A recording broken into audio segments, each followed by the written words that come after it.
জার্মানির এক নামকরা ব্যাংকে ব্যাংক ডাকাতি করার সময় ডাকাত দলের সর্দার বন্দুক হাতে নিয়ে সবার উদ্দেশ্যে বলল, কেউ নড়াচড়া করবেন না, টাকা গেলে যাবে সরকারের, কিন্তু জীবন গেলে যাবে আপনার।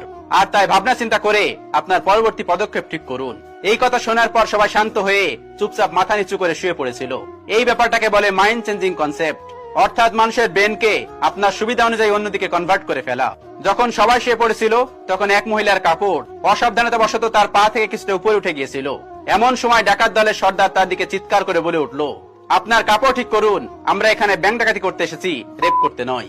এই ব্যাপারটাকে বলে বিং প্রফেশনাল, অর্থাৎ আপনি যেটা করতে এসেছেন সেটাই করবেন। যতই প্রলোভন থাকুক অন্যদিকে মনোযোগ দেওয়া যাবে না।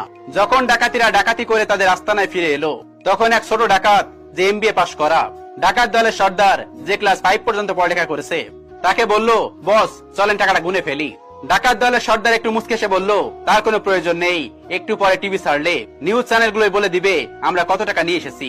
এই ব্যাপারটাকে বলে এক্সপেরিয়েন্স। অভিজ্ঞতা যে গতানুগতিক সার্টিফিকেটের বাইরেও কাজ করতে পারে, ইহা তার একটি উৎকৃষ্ট প্রমাণ।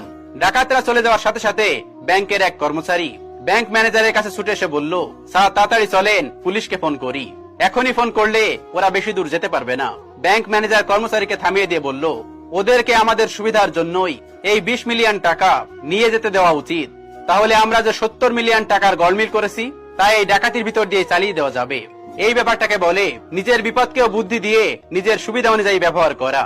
কিছু সময় পরেই টিভিতে রিপোর্ট আসলো, ব্যাংক ডাকাতিতে 100 মিলিয়ন টাকা লোপাট। ডাকাতরা সেই রিপোর্ট দেখে বারবার টাকা গুনেও 20 বিলিয়নের বেশি বাড়াতে পারলো না। ডাকাত দলের সর্দার আগে ক্ষুব্ধ হয়ে বলল, শালা আমরা আমাদের জীবনের ঝুঁকি নিয়ে এত কিছু ম্যানেজ করে মাত্র 20 বিলিয়ন টাকা নিলাম, আর ব্যাংক ম্যানেজার এক কলমের খোঁচাতেই 80 বিলিয়ন টাকা সরিয়ে দিল। শালা চোর ডাকাত না হয়ে পড়াশোনা করলেই তো বেশি লাভ হতো। এই ব্যাপারটাকে বলে ওশির চেয়ে মশি বড়।